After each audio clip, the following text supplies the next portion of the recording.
in. Welcome back. It's now time for MENVERSATE. This is a space where men speak honestly, reflect deeply, and grow intentionally. Last week and last 2 weeks, we've been talking about finances, how men should manage their finances. I mean, in fact, couples, but we're focusing on the men. Tonight's conversation touches a part of many men's lives that is often hidden beneath achievement, responsibility, and strength. I mean, the relationship with our fathers. For some, father was a hero. For others, father was absent.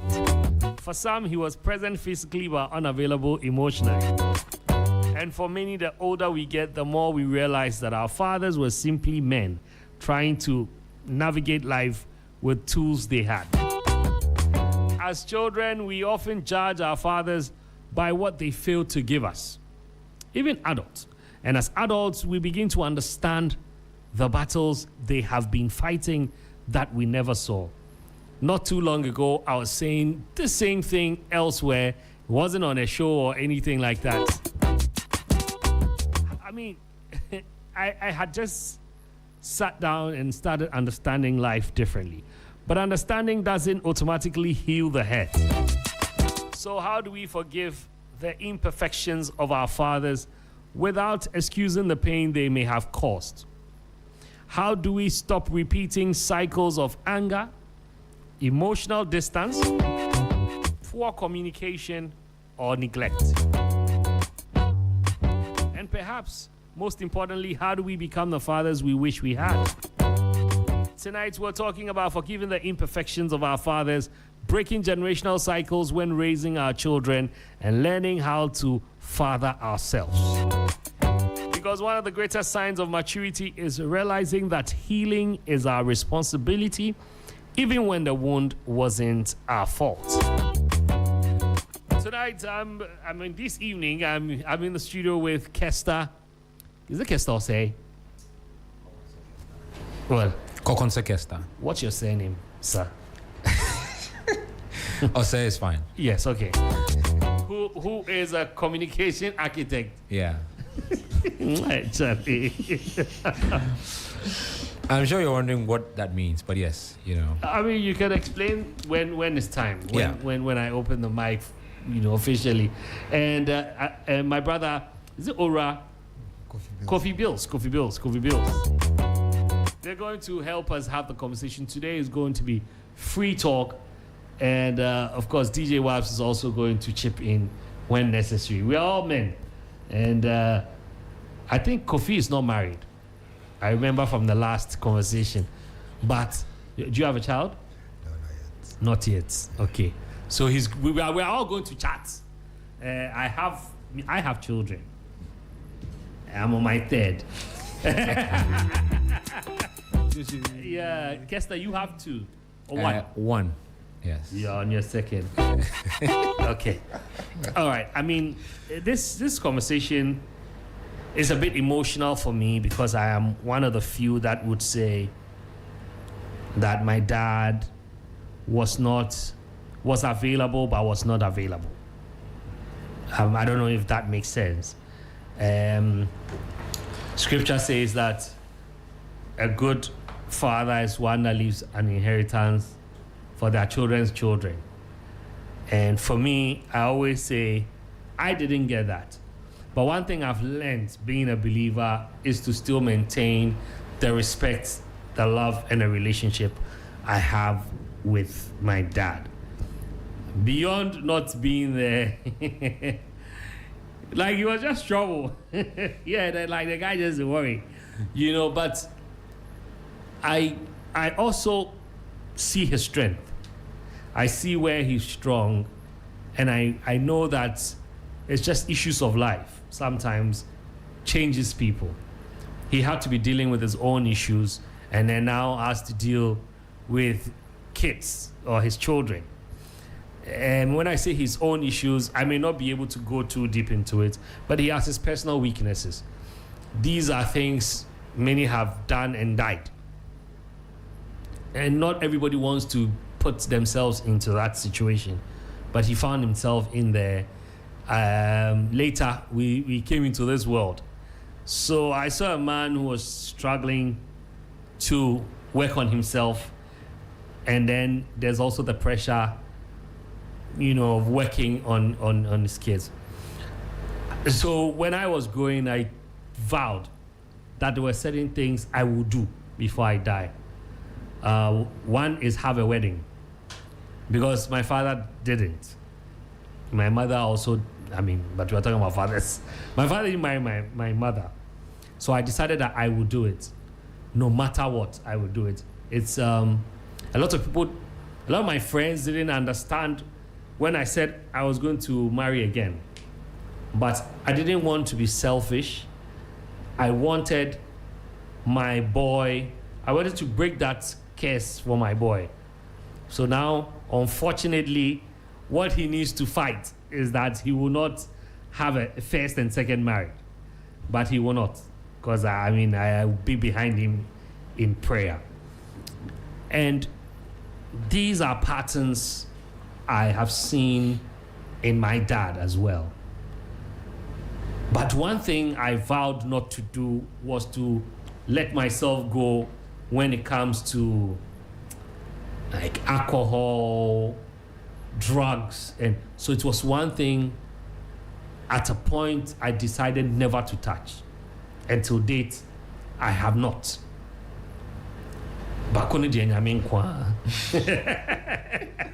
But truth is, I've decided not to touch these things because sometimes it's better to run away from it than to get into it and want to come out. You may never be able to. I continue to pray each and every day.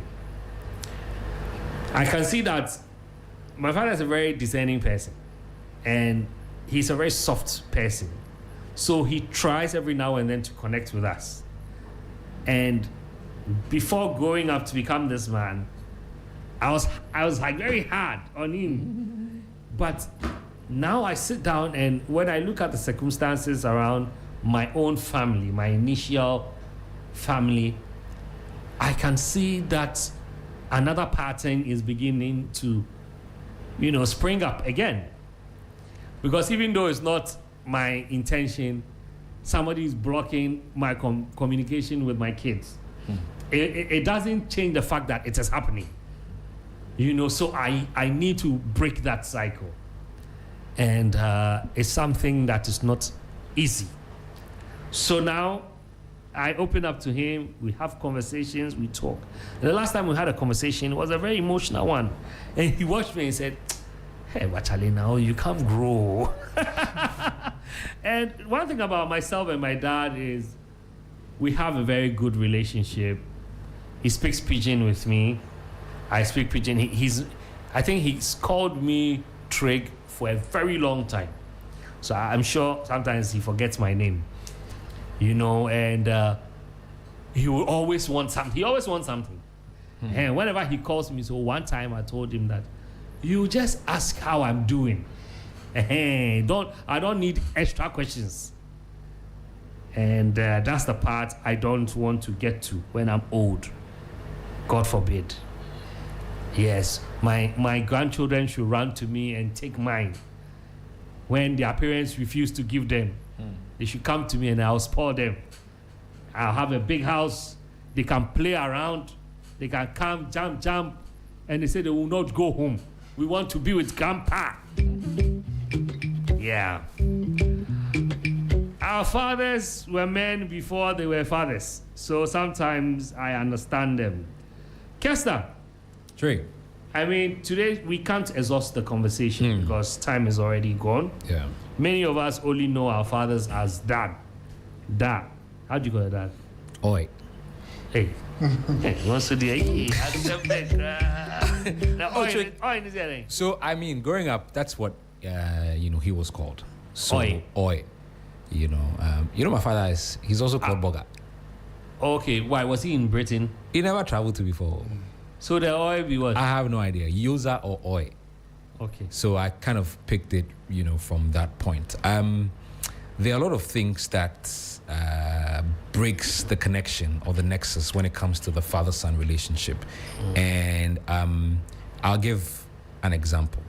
So growing up, I mean, when I got to a stage where I could make decisions for myself or be on my own and everything, I kind of realized that father love is not there. You know, the father I had was a provider, is a provider. You know, he does what he's supposed to do, but not a daddy. How was the difference? All right. So the father is the provider, the father figure, you know, make sure he fathers the children or fathers the child. All right. But the daddy is where it goes beyond that straitjacket relationship where the father is the provider, make sure the kids are fed, pays the school fees, you know, but it's not there emotionally. Okay.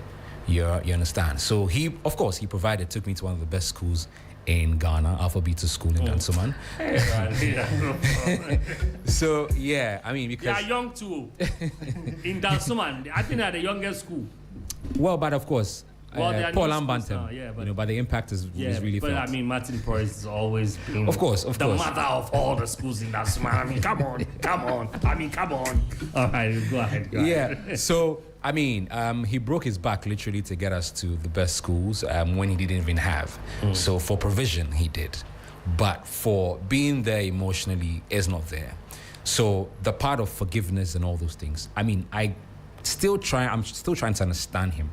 But I won't say a study, or I just asked around. I did a social listening where I asked a couple of friends how your relationship with your father is. And I bet my bottom dollar about 75 or 80% of the responses that I had was pretty much the same.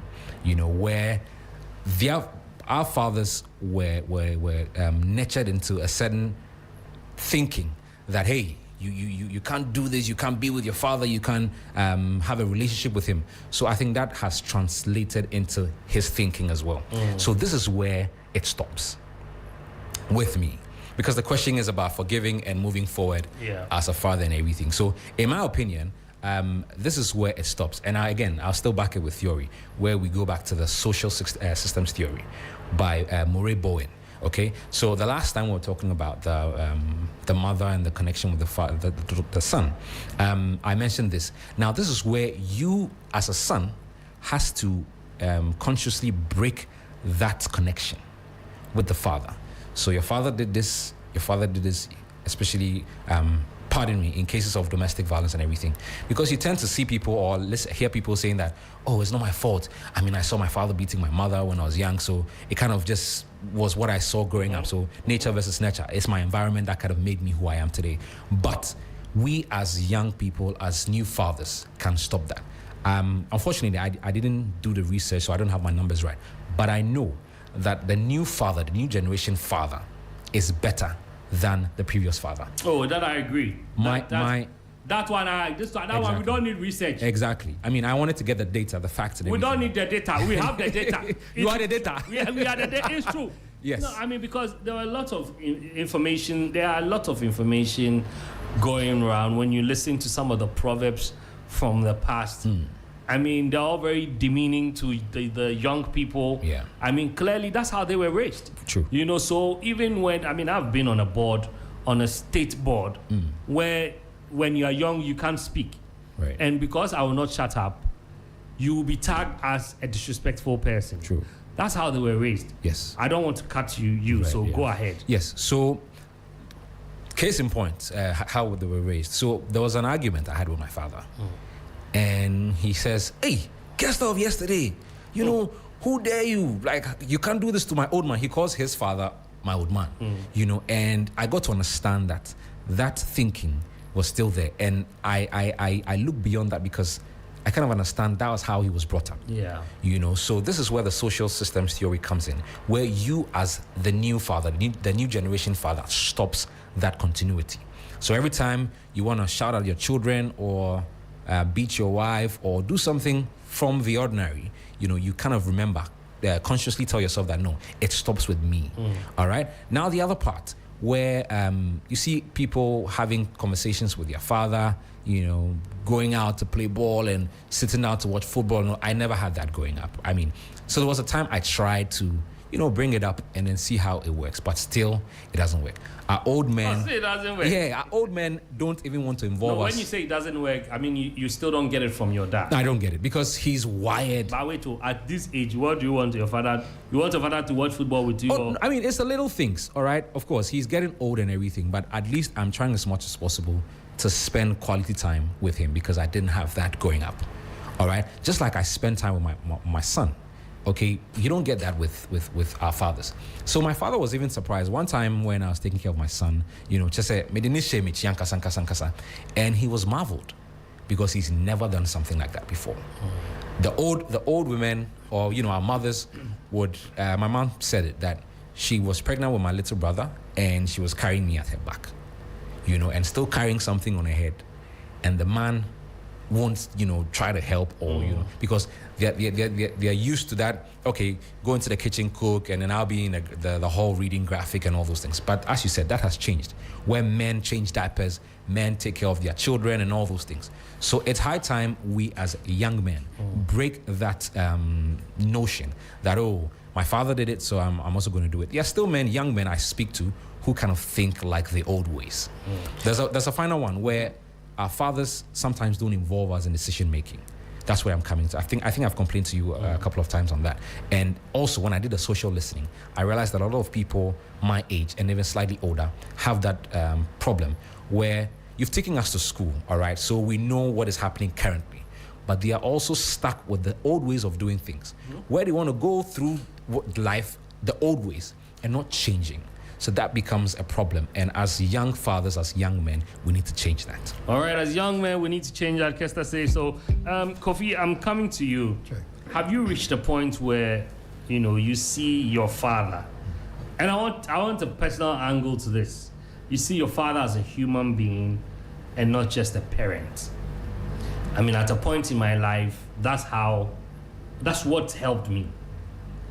So I remember when my mom died, during the funeral, I know that I had taken care of the funeral and he was there.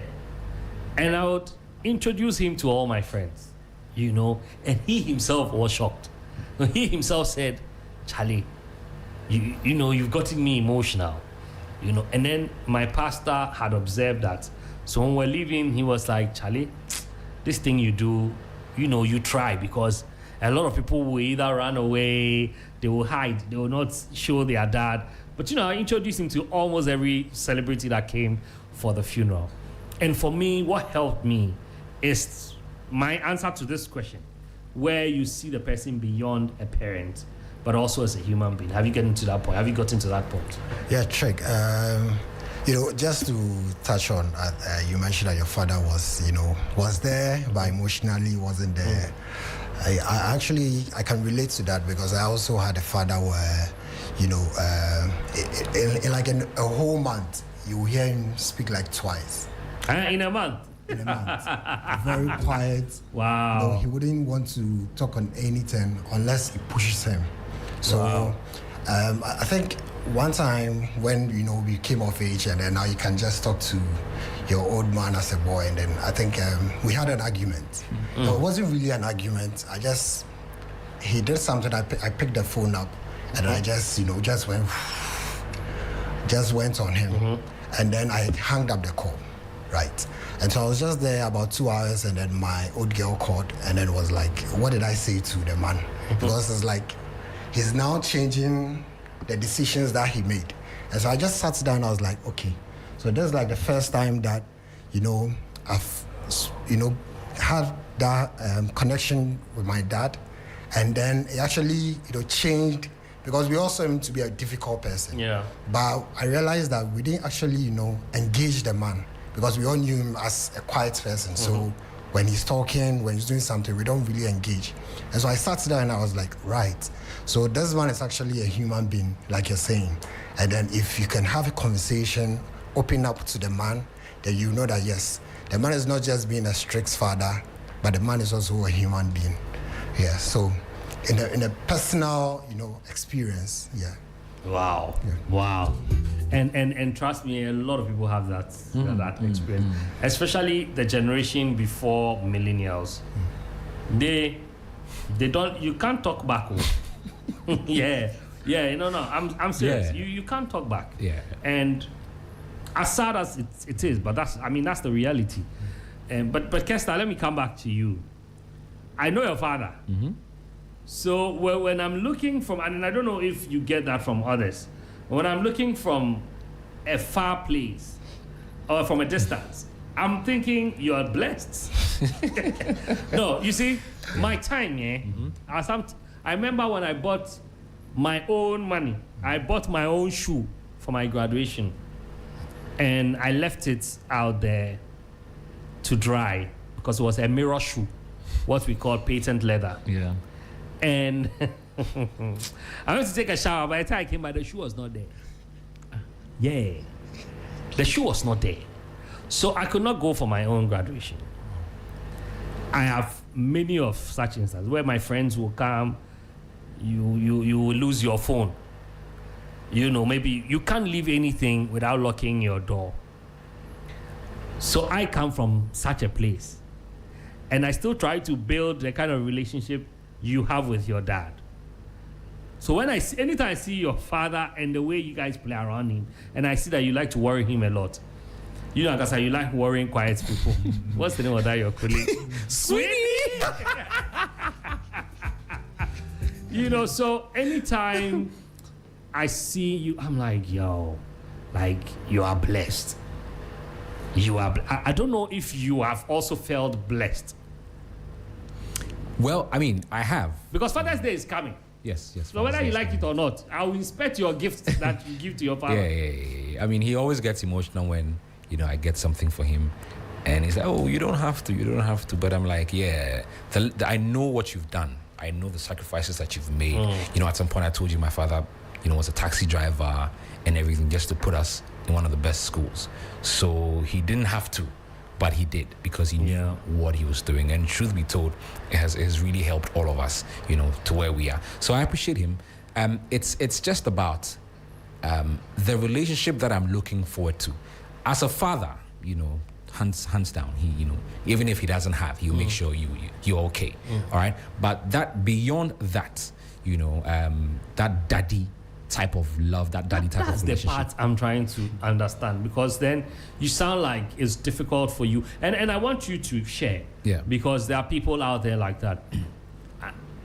Like, you want daddy, but you have dada, or you have dad. Da. You know, so my problem when currently, you say daddy, if you had to ask me, or, you know, if I should tell you what the problem is right now, I feel like either he still sees me as like that little boy, you know, and he doesn't listen. Okay. He doesn't listen. And he will go into the fire and maybe later tell you that, Charlie, this is what happened. At that point, you know, damage has been caused. And I'm looking for that kind of conversation where we can have a conversation and it's always about, hey, what's going on and all that. We've sat in a car, we drove from Accra to Kumasi, and I can count the number of words or conversation we had throughout the journey. That is how bad it is. We can never have a conversation. Did you initiate? I have initiated a lot of times. And there are times when, you know, our schedules and everything, I travel and all that. But whenever I come, because a friend lost their father, and it dawned on me that, hey, if you were to remember some of the good times that you had with your father, would you have a lot of them? And I was found wanting. You know, I don't really have some exciting memories of myself with my father. So when he came back, I tried to, you know, establish some contacts and everything. But, you know, I don't think I succeeded in that. Okay, hold on to that thought. Waps, can you please cue in for me Englishman in New York? Yeah, Sting. Sting. Not the new one, so Sting, the one from Sting. Yeah, because that's the memory I have of my dad. You know, I was told, I didn't see it. I was young. But I was told that he schooled in England. Hey, oi man. Yeah. And when he came back is when I saw him. And when I saw him, he had a girlfriend somewhere in Hacho. And Hacho was a bushy area then. So sometimes he would drive me there and then we will go, play tennis. I think it was a Dadabi chick. So they had a tennis court in the house. So my father gave me my taste. Yeah. So what I remember is anytime we're going, he would play that song in the car. He used to have a green Toyota. Hey, okay. Yeah, and at the time, it was one of the coolest rides, man, because, he never drove me in that car to school, but I remember those trips to those places. But all those years lasted for like maybe 2 or 3 years, and then everything just changed. So, ladies and gentlemen, well, we will definitely play that. You don't stress about that. I'll handle that. But I want us to go for a musical break, and so let's get a song, and then when we come back, the conversation is juicy, is nice. We're talking about fathers. We're talking about forgiving fathers, becoming a father, and learning that you have to also break cycles. We will be right back. Stay here. It's 37 minutes after 6 p.m. You're listening to MENVERSATE on the 3FM Drive. 3FM Drive. Ladies and gentlemen, let's go!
Even the music, if you get tastes. But Aquano dear. Yee! 41 minutes after 6. We're having a beautiful conversation about dads.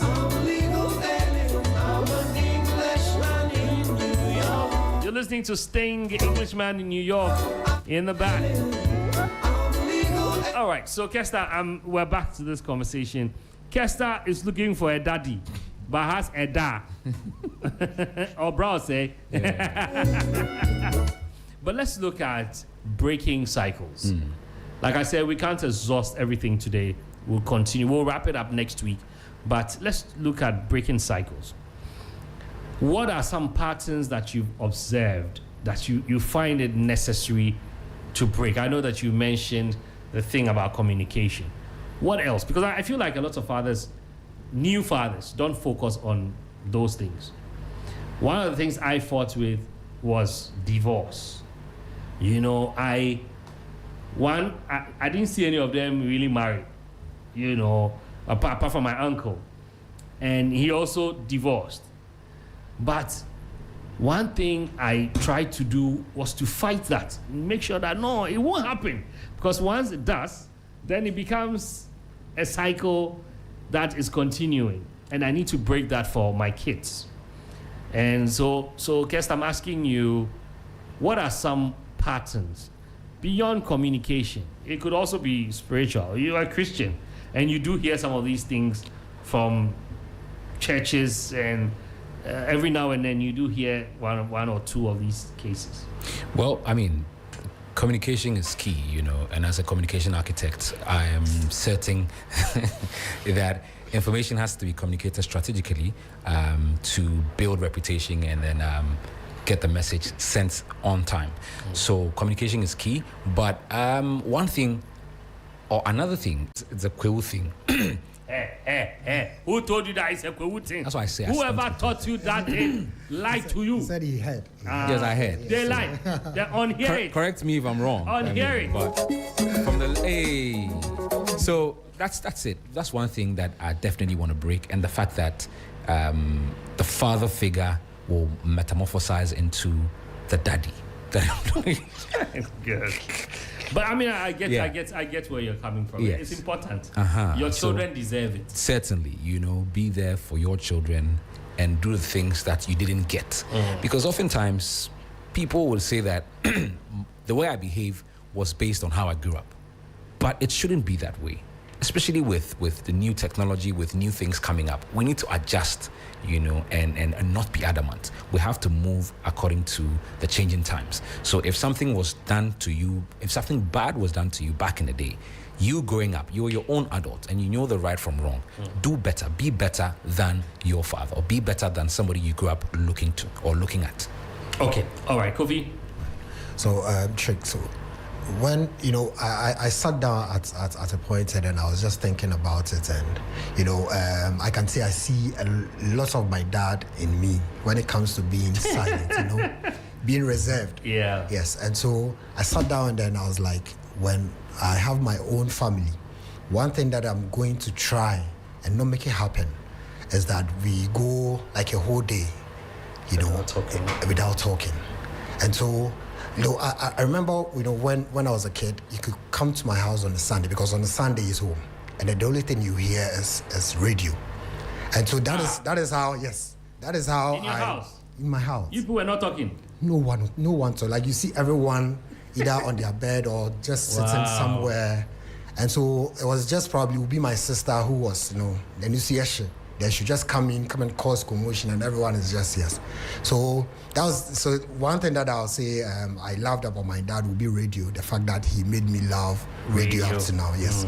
But so I just think about it and I'm like, no, there's no way at a point where we'll have a whole day in my house and then everyone is quiet or everyone is going about their business. You know, we have to look like a united, you know, a team. You know, a family, having that relationship. And then one other thing that, you know, yes, I believe you have to break, or I have to break, is, you know, having multiple wives. Okay. That is something that I also pray about. It means that your father is a father. Oh, wow. So women have been worrying you. Well. Or you have been worrying women. Or you have been worrying women. We've been praying. We've been praying. Or they admire you. Well. So that is one thing that, I sit down and then I think about, and I'm like, well, at no point that I'm going to say, okay, so I have multiple wives, or just even have the thoughts of having multiple wives. Yeah. So when you say multiple wives, are you coming to a category, or you mean marrying more than one wife? Well, marrying more than one wife. Oh, okay. Marry more than one wife, yeah. Okay, so you have more than one woman. stepmothers. Yes, I have. Hey. You are I'll counting. say 2. Officially, I'll say 2, yeah. Oh, so your dad has 3 wives. 3 wives. Officially. Yeah. Officially, yeah. I like it. What a shock! All right, I mean, wow. Wow. I read a research report about how millennial fathers have been the worst. I don't know why, but I think it's because of how Gen Zs turned out. They assume that we fathered the idiots, the Gen Zs. So. But Kester, are you a Gen Z? No, you're a millennial. Yes. Millennial. And now you are a father. What are you doing differently with your child? So being there, even when you're tired, providing and caring, not just being a provider, but caring, being there, being present, and all the things that I wished I had during my younger self, I'm making available for him. Okay, but have you had the chance to have a conversation with your dad and asked him maybe why he did A or B? Because I think I'm a bit like your dad, but within me, I'm a very caring person. Even when I make friends, I'm able to give off myself, my contacts, my talent. Though I don't get that back. I don't get it in return. And I rebuke it. But so there could be a reason. Maybe he didn't want you guys. You don't think that you turned out this way because of how he treated you? Well, that's a good one. But I'm looking forward to having the conversation. But as you said, I've just left it, or I've let it be, and just being there, providing. Because now you are treating me like that. How am I treating you? But that's how you treat me. Oh, Trig. Yeah, that's how you treat me. You are my friend. You are my brother. But you don't mind me. You don't even. That's untrue. That's promote a fallacy. my music. That's untrue. That's untrue. That's untrue. Well, I mean, I'll take it. That's your perspective, but that doesn't mean it's so a it fact. means you are not even considering my perspective. Just say, So I admit, it's untrue. I admit that's your perspective, that's your point of view, but I don't think it's factual. But you're doing the same thing. It's just that you are throwing it away. It's not factual. And look like you're saying perspective, Oh, let me do some PR here. I understand how you feel, and I'm definitely working toward it to make it better. Oh, this guy. All right, so what's that go? Kobe, we're wrapping up. What do you intend to do differently when it comes to you being a father? Just to comment on the Next week, each one of you come here with your fathers. Yeah. I know the Kofi father no go come. But I know that Kester's dad might come. Yosa no go come. I've I'll actually tried so hard to get him out. Let's go sit somewhere. Let's have some time. But so many times, so many times. Well, we will call them. There was one time my sister was leaving. She came in and she was leaving, and one of my uncles invited us to a top spot in Accra, Lancaster. And he was so jittery, like, so where there, and all those things. He's always used to. It's just where he grew up and how he grew up. And sometimes when you see, it's a spiritual. Sometimes when you battle with it for so long, it becomes a part of you. Even when now you have it, you begin to act and think like. Typical of my father. Yeah. Typical, you know. Oh, my father is a landlord. And he doesn't, exude the landlord as in, not you. I mean, of course, coming and bling and all those things, but he's so simple, like so very simple. And sometimes I just wonder, So I mean, maybe what you're saying, there's some element of truth in there, definitely. Well, there's always element of truth in the things I say. Kobe, Check. I was asking what you're going to do different. So, what I want to do different will be just love. Just show love to my children. Just again be there for my children. At least once or twice, take my children to the park. Okay. Because growing up, you go to school and then you have kids telling you what they did over the weekend, and all you can talk about was the fact that you are listening to Kwame Sifakai, or you're listening to you're listening to radio, right? So just show my children the love. Just bring them out. Just talk to them. Know what is happening, what is going on. I can tell you that throughout my primary and GHS, I could bet that my dad never took my report. Wow. It was just my mom, following up on all that. The man was just in his world. Chill. Just Wow. just get involved with my children, Just show them that, yeah, Daddy's here. Daddy's here, but yes, he's here. All right, just show them that Daddy is here. I mean, the goal is not to become better than our fathers. The goal is to become better because of both their strengths and their mistakes. I mean, every father leaves a legacy.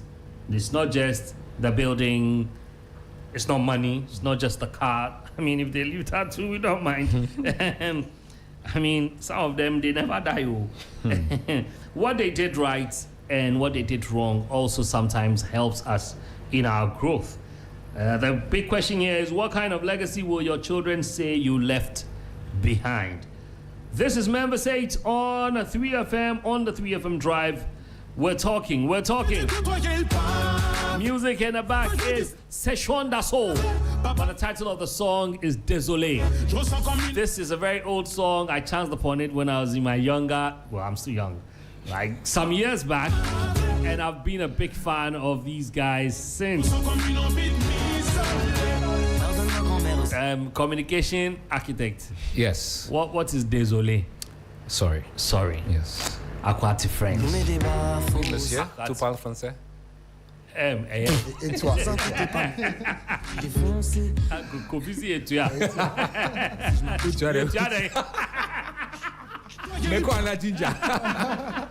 Okay, guys, we're wrapping up.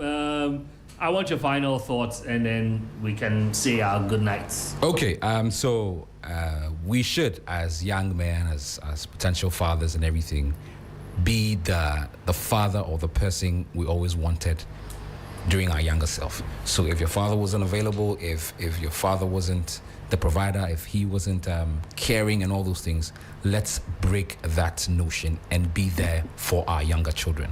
Let's be better, let's be available, let's spend some time and all that. All right, thank you. Kovi? You're right. So check, yes, so like Kesta is saying, and then with my experience too, you mentioned one thing that there's research that the millennials are failed in. Sometimes I think about it, and you're like, okay, so this man has actually made me, prim and proper, very proper. That you have to follow some steps, you have to follow some rules. Yeah. So what I want to say, in as much as we are saying we show the love, we show up and everything, I believe here one thing I also want to add is discipline. That no matter what, that discipline, not going to the extent of beating them, but at least making them understand the rules of life, and then putting in and making sure that your children are also disciplined, so that of course they don't become the worrisome Gen Zs. Yes, tell me about what's going on. So next from Sunday, the 7th, is the Grassack Week. We commence the Grassack Week. So University of Media Arts and Communication, that we're students of communication. That's how come I am a communication architect. Where we're having our Grassack Week. So from the 7th is the launch. Thursday we're going to the Magdan Park in La to have a football match between UPSA, Legon, and all the graduate students around. And then on Saturday, we're going to Goma Wonderland. It's a special trip to Goma Wonderland. So just check out our pages, Grasag, Unimac. And then, of course, on Sunday, we have a donation, and we climax it with some fufu adidiye East Legon. So be there, you know. Oh, wow. Yes, let's This enjoy. Sunday? Yes, no, next Sunday. Next So that would be like 13th or 14th. Yes, 14th. You know, and I want to give a big shout to all the Grassack team. You know, this is the Speaker of Parliament. Oh, okay. Yes, you know, the Senate. And then I'm also the Entertainment Committee Chairman. So big shouts to our president. Big shouts to all the Grasscutter team. Elle dit qu'il n'est jamais très loin. Grassack. So Graduate Students Association. Big shouts to Charles Kwesi Nkum. Tomorrow is your birthday, from your mom Mavis and other people.